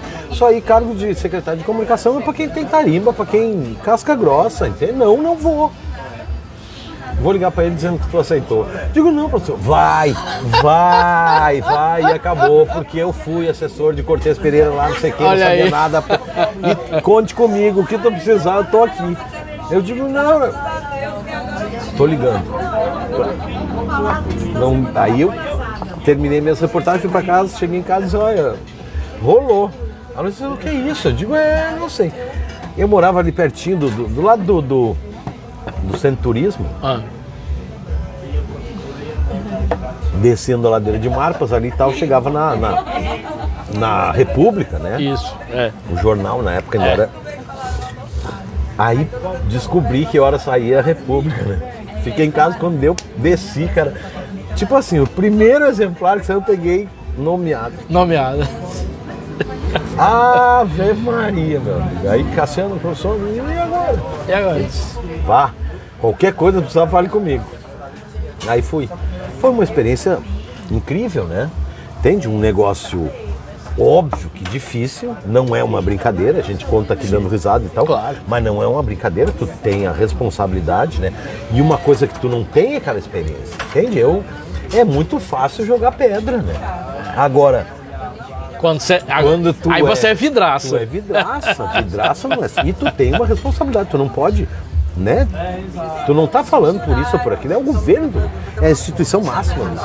Então foi um aprendizado muito louco, apanhei, levei pedrada, entende? Me lembro uma vez, Carla Godeiro, que eu, né? Era apresentadora da Cabugi. A Cabugi e repórter também. E numa puxada que a gente teve, eu acabei dando uma informação, no outro dia me deu uma encarcada gigante, não o público, não, mas me deu, eu disse, não é assim, eu digo, mil perdões, estou aprendendo, mas valeu, entende? Então foi um período duro, muito difícil, eu não era tão boy, porque eu entrei na faculdade mais velho, mas era uma experiência completamente nova. Sim. Então foi uma coisa muito difícil, mas muito bacana. Que bacana. Entende? Por exemplo, Vivaldo é um cara... Eu digo, essa definição dele, o sertanejo original, o sertanejo raiz, o sertanejo matriz, ele tem uma visão da política, uma visão do papel do político, e aí eu boto aqueles políticos antigos que têm aquela carga da preocupação do social da sua terra, da sua população. Entende? Ele tem uma frase, inclusive, que eu acho que define ele perfeitamente. Muita gente pode dizer isso ou aquilo. Hoje em dia a gente apanha por qualquer coisa. Se tu diz, tu apanha. Se tu não diz, tu apanha também. Se tu fala aquilo, tu apanha. Se tu fala ao contrário, tu apanha. Então, eu nunca tive medo de nada. Entende? Sempre assumi. Não sou melhor, nem pior, nem perfeito, nem imperfeito. Sou eu. Se faço bosta e levo paulada, apanho tranquilo. Se não faço e apanho, bato de volta, entende? Então eu acho que a vida é muito isso, né? Tem uma tia minha que falava muito da doce mediocridade. E a gente usa a palavra medíocre como uma coisa negativa. O medíocre não é negativo. O medíocre é o mediano. Ele nem é um beócio, nem é uma sumidade. Ele é o mediano. Então ela falava a doce mediocridade. São as pessoas que nem vão lá, nem vão cá, para não se exporem e para viverem mais tranquilamente. Sim. É uma opção. É uma opção. Eu Acabam não vivendo, gosto da mediocridade e não colocando ela como uma coisa negativa. Não gosto porque eu gosto mesmo do risco. Entende? Gosto de estar lá, gosto de estar aqui, gosto. E por isso mesmo me exponho. E muitas vezes, pau. Entendeu? Pagou o preço por essa exposição. E eu me lembro que Vivaldo falava uma coisa, que é isso que eu puxei todo esse novelo aí para dizer que é uma frase, pode até parecer polêmica, mas ele dizia: pelo pobre deveríamos ter eleição todos os anos. É a única hora, é o único momento em que o pobre vale alguma coisa. Entendeu? Tô que nem Nazaré Tedesco fazendo as contas. Acho que ele mostra mais sobre o funcionamento. Da mecânica da eleição. Né? Entendeu? É na hora que... E eu não falo nem naquele tomar lá da cá, no tijolinho, na dentadura, no gás, não. O melhor político do planeta, ele precisa fazer uma obra numa comunidade para ter o voto daquela comunidade. Tu pode pegar pelo ruim, mas pode pegar pelo bom. Sim. Na hora que tu faz uma melhoria, tu leva um benefício, tu constrói uma escola, tu pavimenta uma rua, tu constrói uma creche, tu faz um conjunto habitacional, quer dizer, tu tá levando melhoria para o cidadão comum, que é o que é desassistido. Entende? A política serve para isso, é para cuidar. Porque a classe média, a classe alta, não precisa de política. Entende? Quem precisa de política é o pobre. Entende? São as pessoas desassistidas, as pessoas que não tiveram oportunidade, né? A gente vê hoje esse discurso da meritocracia. Isso é uma falácia gigantesca, entendeu? Tem pessoas que não, ao longo da vida, não têm uma oportunidade. Não tem sequer uma oportunidade. Verdade. Entende? Então, essas pessoas precisam de assistência.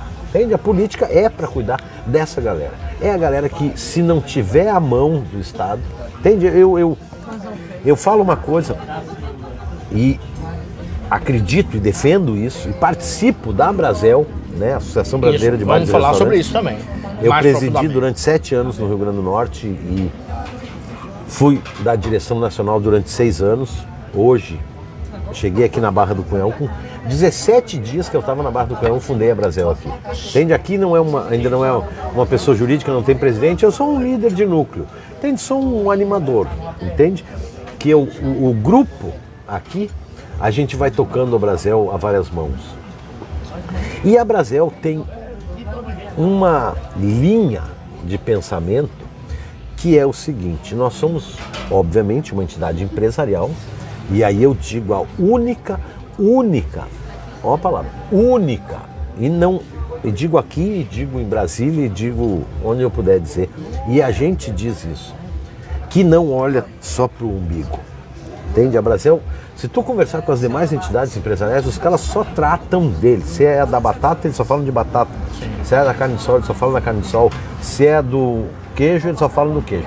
A gente tem uma visão da sociedade, uma visão de Brasil. A gente tem um projeto que nós lançamos em 2014 e há poucos anos foi aprimorado, que começou com Simplifica Brasil e hoje é o Brasil Novo. É um projeto de Brasil. A gente tem um projeto para o país. A gente tem capacidade e se preparou e estudou. E não é uma coisa estanque que a gente... temos um projeto maravilhoso, melhor. Não. É um projeto que ele dialoga constantemente com todos os setores da sociedade, porque a gente sabe que esse país não deu certo. A base do Brasil Novo é o país que nós temos, O país dos engravatados, aquele de cima para baixo, deu errado. Nós precisamos construir um Brasil novo, um Brasil de baixo para cima, um Brasil das ruas, que traga a necessidade dos seus habitantes, dos seus moradores, especialmente os que têm menos oportunidade, para o centro da discussão, e que aí a gente possa ter um país que atenda a população e que a política volte à sua essência. Por que existe política? O que é política? Né? Política é o poder. Né? Política é o poder.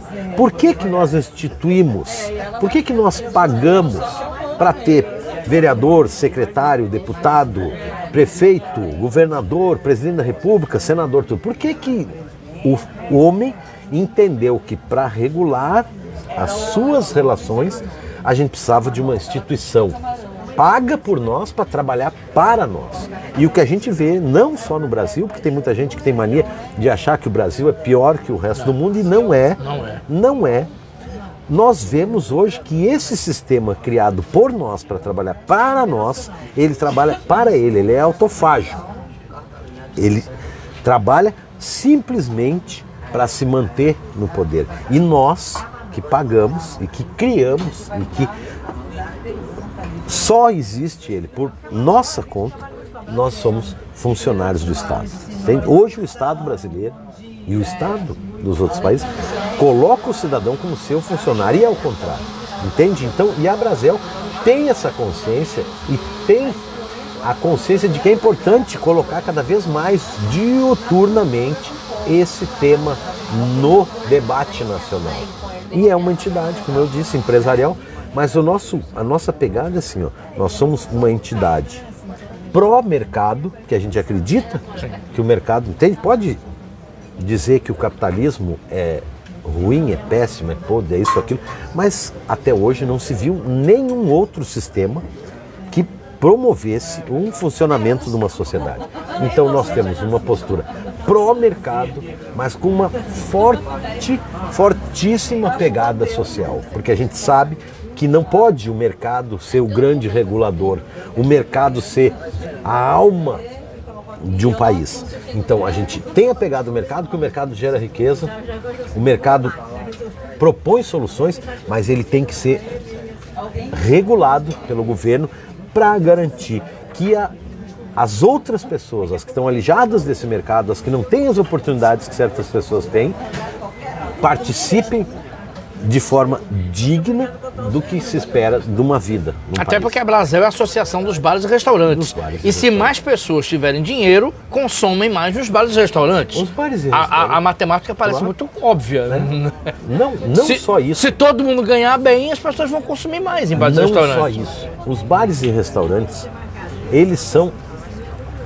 Agora nós conseguimos incluir na Constituição, né? Na reforma tributária, nós incluímos os bares e restaurantes como uma atividade essencial. E ela é essencial porque ela promove interação, ela promove integração social. Os bares e restaurantes são lugares democráticos. No bar e restaurante tu tem o homem, tu tem a mulher, tu tem o negro, tu tem o pobre, tu tem o rico, tu tem o branco, tu tem todos os tipos e todos são bem recebidos. Não existe bares e restaurantes. Aquele não pode, esse pode não. Nós somos um ambiente democrático. Aqui se conversa de futebol, de política, de religião, de tudo no mundo. Os donos de bares e restaurantes são psicólogos. Por exemplo, eu estava vendo há poucos dias uma reportagem de uma jornalista, de uma dona de bar, ela contando como é que surgiu a ideia dela ter um bar. Ela tem um bar gigante em Belo Horizonte. E ela conta que ela chegava do colégio e a mãe dela chegava depois do trabalho. Então ela ficava na rua. Não, ela não ficava na rua, mas ela teria que ficar na rua. E ela ficava num banquinho sentada do lado do caixa do botequinho, que era do lado do prédio da mãe dela, meia hora todos os dias esperando a mãe dela chegar.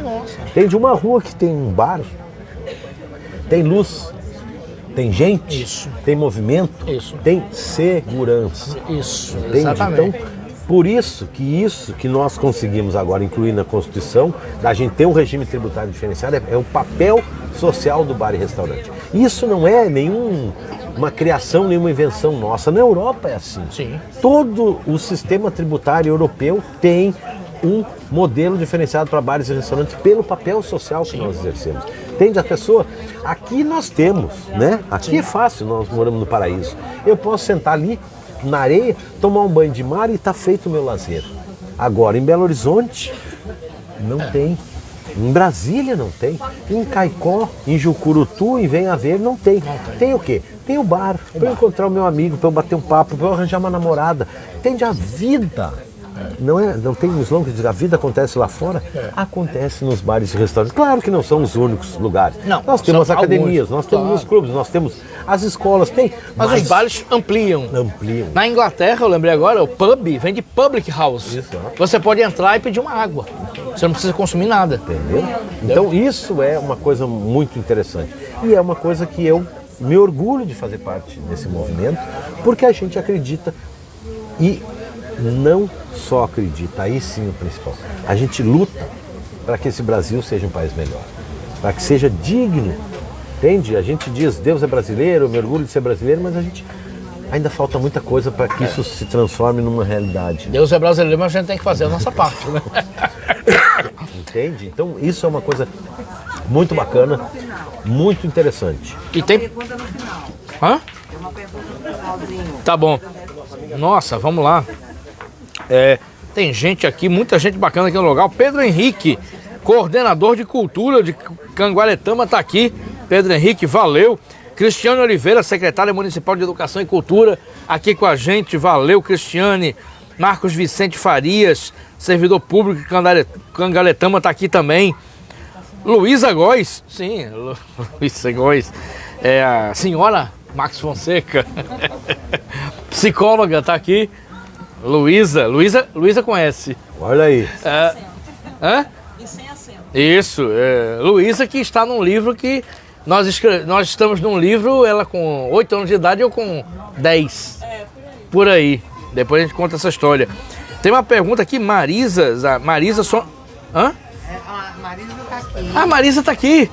Marisa Sonerrara. Sonerrara. Isso, presidente da... Não, residente, desculpa.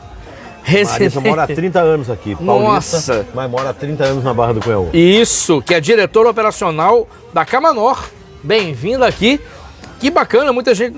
E tem uma pergunta de Natália Chagas, nossa produtora. Max, qual é a sua opinião sobre a produção local interferindo na cultura? É isso? É por causa do camarão. Sim. O camarão interferindo dentro do local aqui que você já conhece bem. Isso. O que a gente imagina, o que avalia nisso? Canguaretama teve e tem ainda uma história muito forte,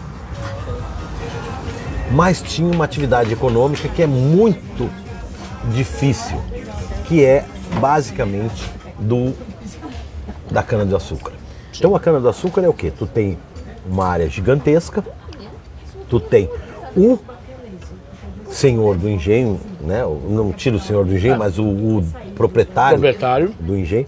Tu tem praticamente um único nível gerencial aqui, em Capataz, e todo o resto está na base da pirâmide. Exatamente. Sendo que, pior que isso, é um trabalho temporário. Isso. Não é um trabalho regular do ano inteiro. Então, nós temos aqui ainda hoje um IDH baixíssimo. Né? O Rio Grande do Norte tem 167 municípios, nós temos um IDH na 154ª posição. Nossa. Entende? E aí, paralelamente, o que tu vê? Uma terra riquíssima, um potencial inacreditável. Eu tive há poucos dias, agora semana passada, né? Fui escolhido para ser o presidente do Conselho Municipal de Turismo de Canguaretama. E uma frase uma ideia que eu defendi lá e que apresentei, que nós vamos trabalhar cada vez mais, tira a capital, tira Natal, porque Natal é a capital, entendeu? Então não se compara. Mas tirando Natal, nós temos aqui uma condição que poucos municípios no Brasil têm.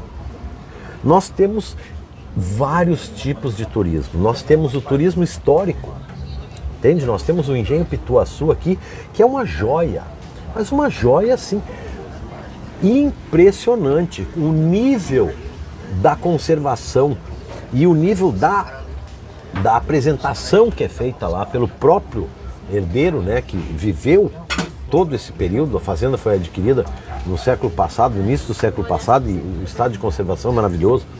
Nós temos o turismo dos povos originários com a comunidade do Catu. Isso, entende? bem lembrado. Nós temos o turismo religioso, que é uma coisa, inclusive, bárbara que aconteceu aqui, porque o massacre de Cunhaú foi no dia 16 de julho. E a data que se comemora os mártires é 3 de outubro, que dizem que aconteceu em São Gonçalo. Aqui nós temos a capela onde aconteceu o massacre. Lá não tem a capela. Por que que não tem a capela? Será que teve lá? Inclusive a lenda, que não é lenda, que é uma realidade, diz que quando o prefeito de São Gonçalo foi na beatificação, ele entregou ao Papa uma réplica da capela de Cunhaú, porque lá não tem capela. Mas foi lá que construíram o monumento. A data é a de lá, entende? Então são coisas que a gente precisa resgatar aqui.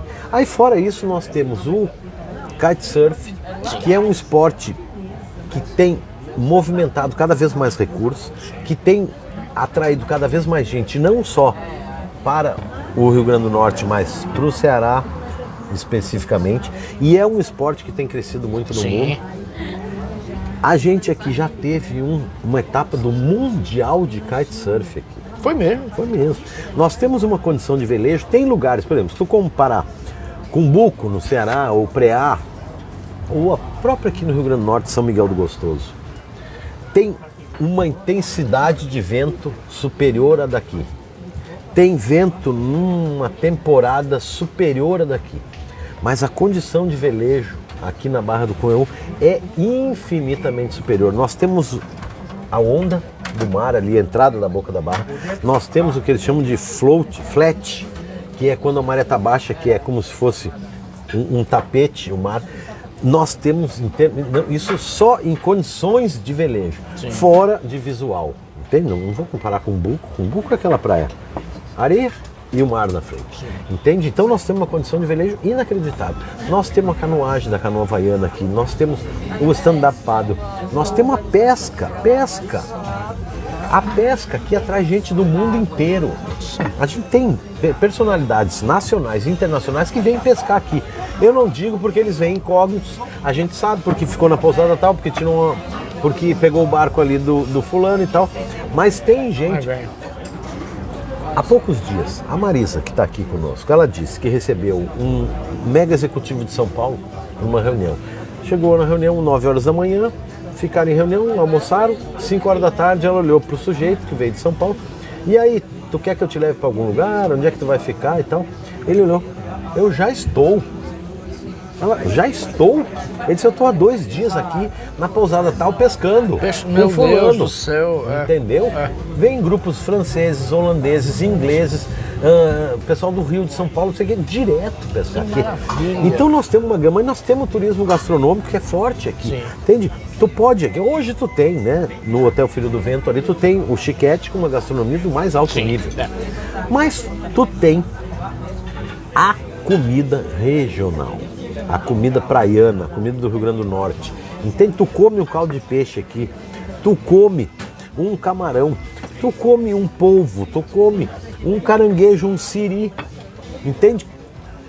Magníficos, porque carrega aquela ancestralidade, entende? A cozinheira que está fazendo, a dona do bar, ou a cozinheira que está fazendo hoje, ela aprendeu com a tataravó dela a tirar um coco ali e fazer. Então isso aí tu não vai comer em São Paulo, esse sabor que tu entende. Então tu tem o turismo gastronômico.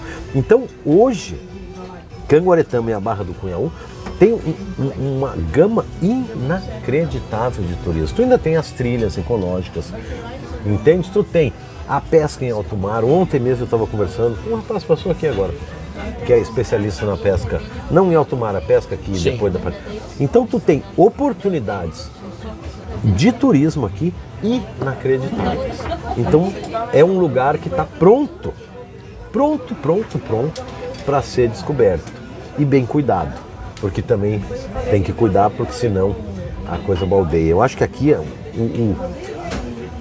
um futuro daqui é ser uma coisa parecida com Bonito, no Mato Grosso do Sul, onde tem controle de carga, porque nós temos um ambiente bem peculiar e sensível, né? Aqui, na outra margem do rio, nós temos a maior reserva ecológica do Rio Grande do Norte, a maior reserva de mangue do Rio Grande do Norte. Sim. São 600 hectares de reserva. Passamos lá, inclusive. Quer dizer, aonde que isso tenha? Entende? Então nós temos coisas que são extremamente valorizadas hoje no turismo mundial. Entende? Meio ambiente é uma coisa que hoje é cada vez mais rara. E quando quem tem isso preservado, tem o produto que o europeu quer, que o americano quer, que o chinês quer, que o japonês.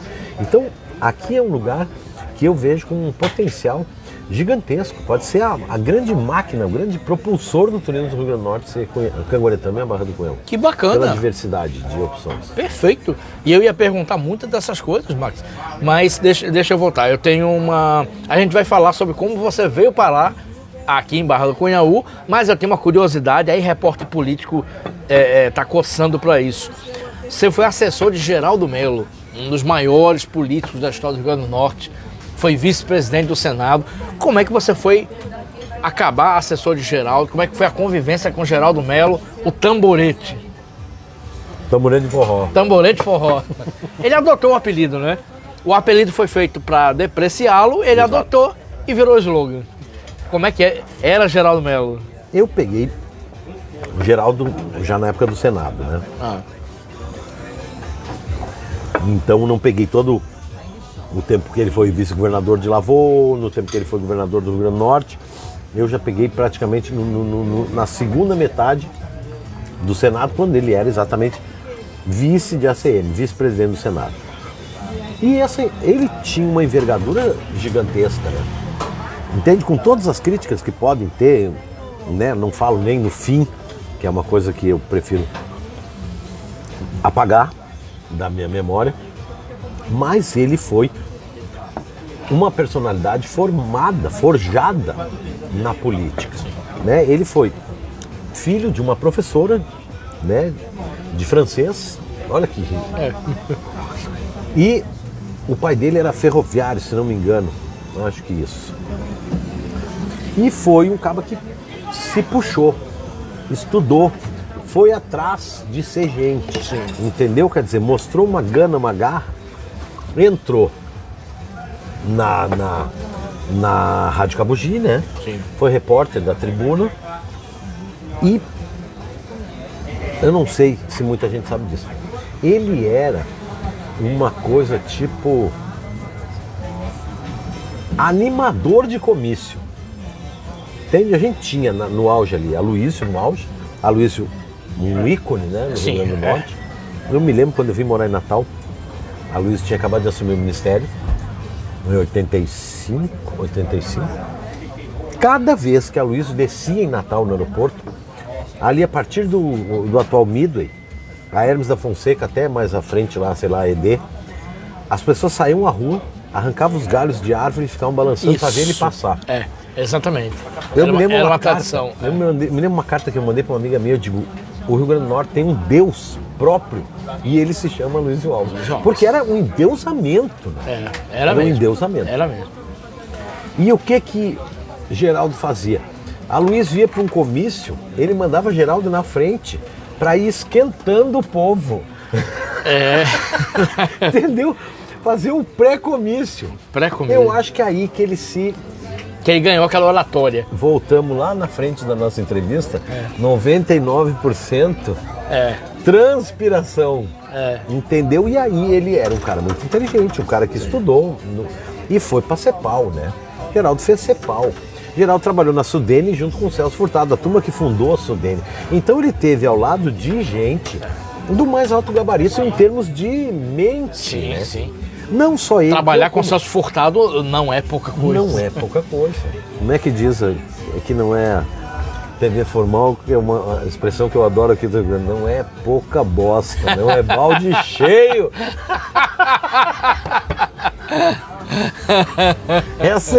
Eu adoro as expressões dos regionalistas, tanto do sul quanto daqui, mas essa é uma das minhas preferidas, prediletas. Mas então, Ele fez CEPAL e tal, e foi um cara que foi se preparando, né? Sim. Então era uma cultura, ele era de uma cultura inacreditável, né? A gente viajava muito, né? Por exemplo, eu me lembro, vamos fazer uma reunião em Pau dos Ferros. A reunião dura uma hora e pouquinho. Mas tu leva 6 horas para ir para Pau dos Ferros, 6 horas para voltar. Exatamente. Então a gente passava um dia trabalhando 2 horas lá no negócio e 12 horas, eu e ele dentro do carro conversando. Então tu andava nesse Rio Grande do Norte, eu conheço hoje todos os municípios, 167 municípios do Rio Grande do Norte. E sei a história, a geografia, o relevo, o clima, tudo, porque ele sabia tudo.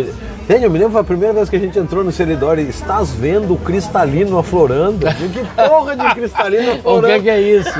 Ele disse, olha ali, ó.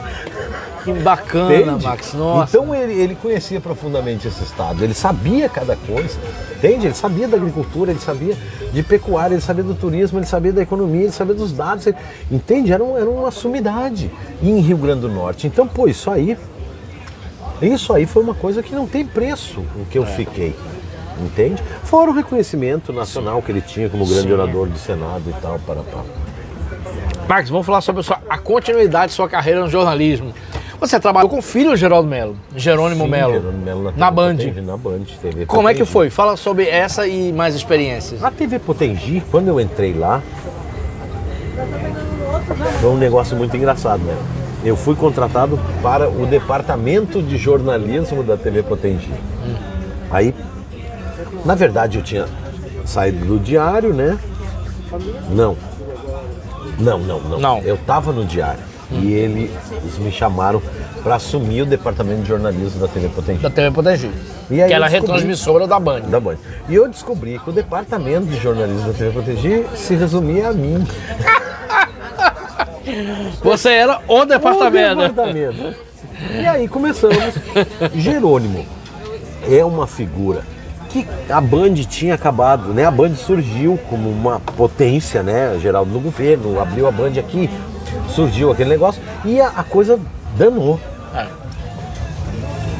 E entregaram para Jerônimo tipo assim, ó, vai que é tua, Tafa, entendeu? E o cara, ao mesmo tempo que não tinha nada de recurso, ele tinha total liberdade para fazer o que ele bem entendesse. Nossa. E ele é um cara muito criativo, entendeu? Ele é muito criativo, e ele estimula a equipe dele, entende? Então aí eu acho que, eu não me lembro, Vicente Cereja já estava num programa de manhã, aí eu fui para a bancada apresentar esse programa, mas não tinha jornalismo e nada, era um programa de rádio na TV. Você já abre a câmera, Isso, exatamente. Eu me lembro, Glácia Marilac, né, que virou depois repórter especial da Globo, foi contratado por mim. Juliana Tchelle foi a primeira secretária. Juliana, esses dias eu encontrei ela, disse, Max, tu sabe quantos anos eu tinha quando tu me contratou na Potengi? Eu digo, não, 16. Eu digo, mas o que é isso? Que isso? Mas era o que a gente tinha condição de pagar. Era estudante que trabalhava ali meio período, ganhava, se fosse hoje 500 reais, uma bolsa de 500. Exatamente. Mas assim, eu me lembro, Glácia, que foi a primeira, a gente tinha um carro, sabe aquela, tinha besta, não tinha a mini bestinha, aquela Towner, o nome do carro é Torre de papel, né? Então, a Glácia chegava para trabalhar, Max, cadê a pauta? Eu digo, sei lá, Glácia, não tem pauta, não tem pauteiro, não tem nada. Não tem. Entra no carro e vai pra rua. Eu digo, vou fazer o quê? Eu digo, Glácia, te vira, sai na rua e traz reportagem pra mim. E ela saía como louca, meu amigo. E trazia. Que coisa anárquica. Ela trazia. Que coisa anárquica. Completamente. Ela ia pra rua sem pauta. Tu imagina uma equipe de reportagem, tu entrega um carro. Sem pauta, um cinegrafista. Vamos sair. Vai-te embora. E ela vinha com coisas. Ela trazia, todos os dias ela trazia 3, 4 reportagens. Não sei o que ela fazia, não sei que tino que ela tinha, mas ela ia passando, caía alguém de uma escada, um carro batia, ela via a secretária, não sei. Cara, era uma coisa inacreditável. Era assim, uma loucura completa.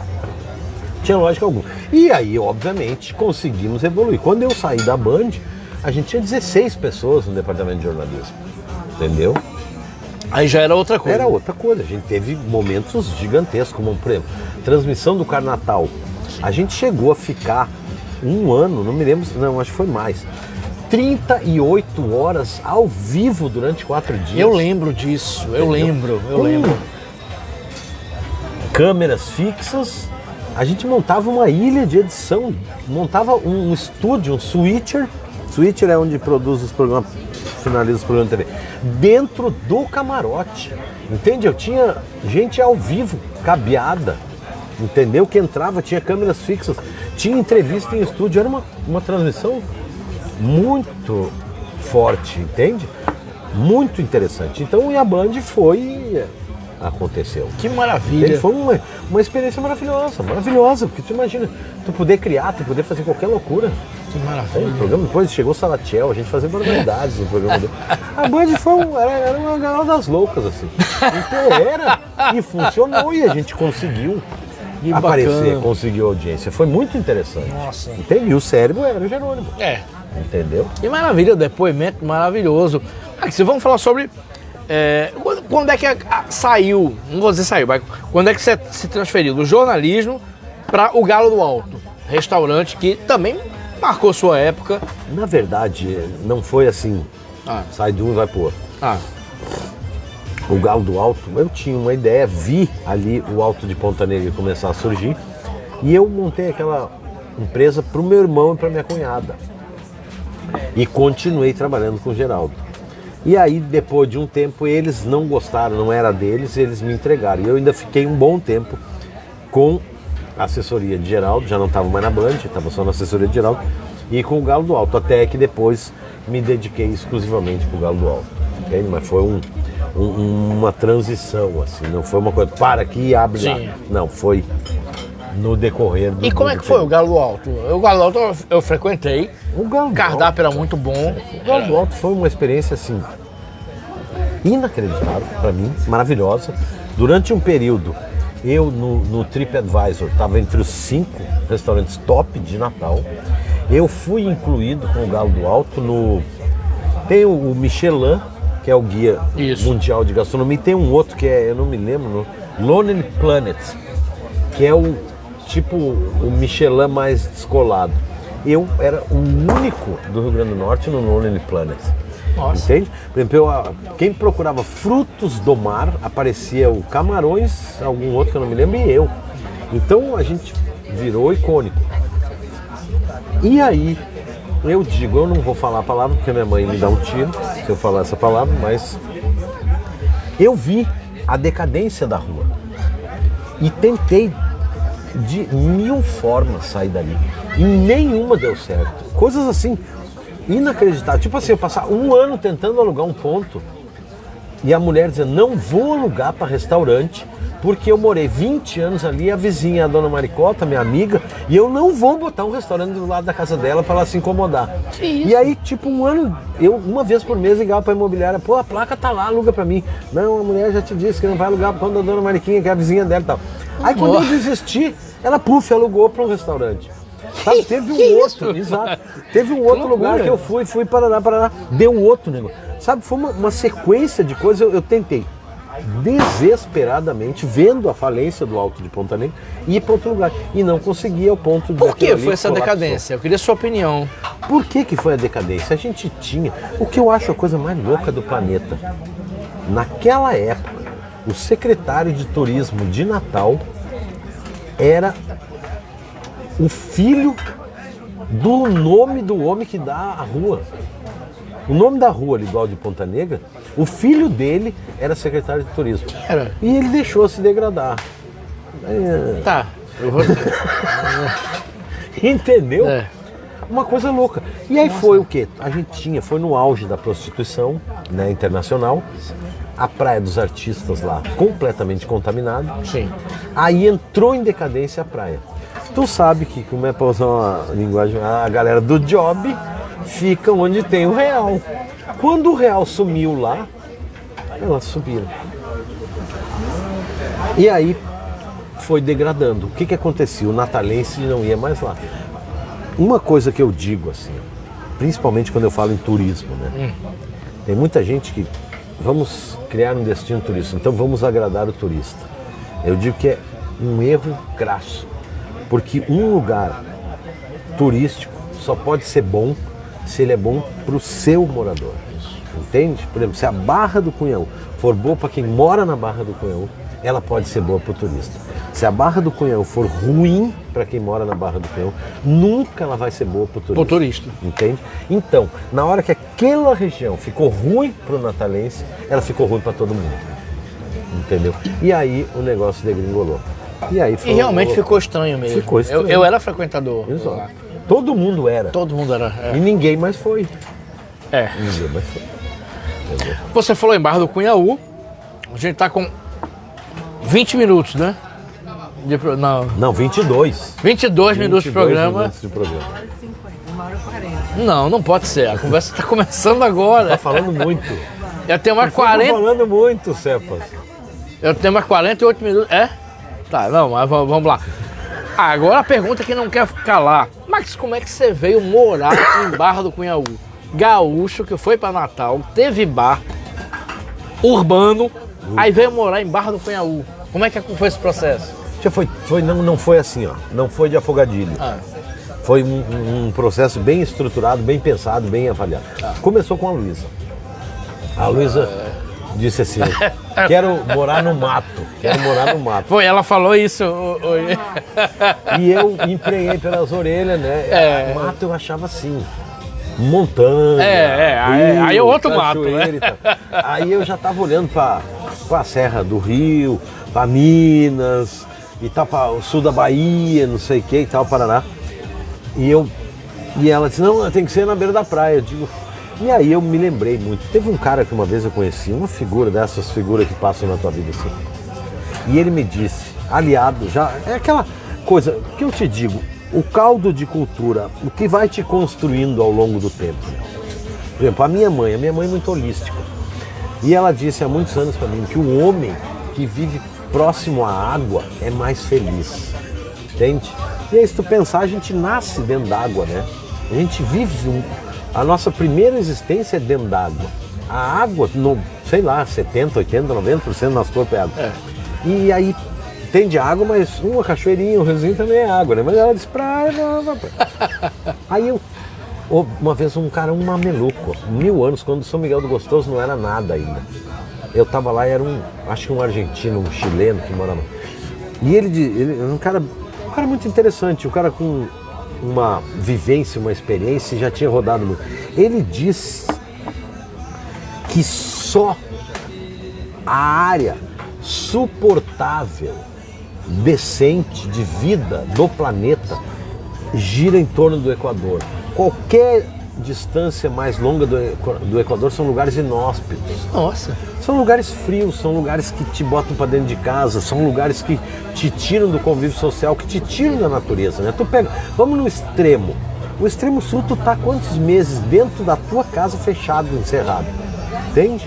Por exemplo, no Rio Grande do Sul agora, essa semana eu falo, né, com a minha família, ninguém sai de casa, tá todo mundo encerrado dentro de casa. Então tu não sai de casa, tu não pratica um esporte, tu não vê o sol, tu não dá uma caminhada, tu não vê os amigos, tu não senta numa calçada, por exemplo, aqui ó, tá chovendo, nós estamos tomando água aqui. Vamos continuar? Pois é, entendeu? Você é de açúcar? Não. Não. Entendeu? Agora se fosse no Rio Grande do Sul... Tá na última pergunta. Então aí a gente resolveu procurar praia. Rodamos o litoral pernambucano, o litoral paraibano, o litoral do Rio Grande do Norte, a gente ia conhecer. Bateu na trave pra gente ir morar em Cristóvão. Nossa. Adoro aquele lugar lá, acho maravilhoso. Mas achei que falta muito ainda para chegar a ser uma coisa. E aí a Marisa, que mora aqui há 30 anos, começou a convidar a Luísa para vir para cá. Tal, parará. E começamos a nos encantar. Aí começamos a montar o projeto A Virsa e aí ela me apresentou para um cara que me chamou para um negócio aqui.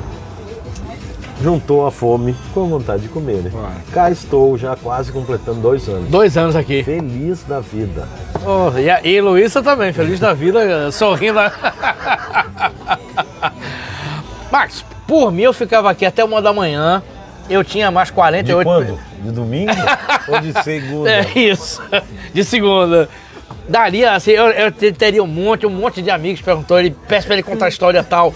Mas a gente vai ter que encerrar, infelizmente. Tá acabando a bateria? Tá acabando a bateria, a gente vai ter que liberar o bar aqui também. Max, agradecer você.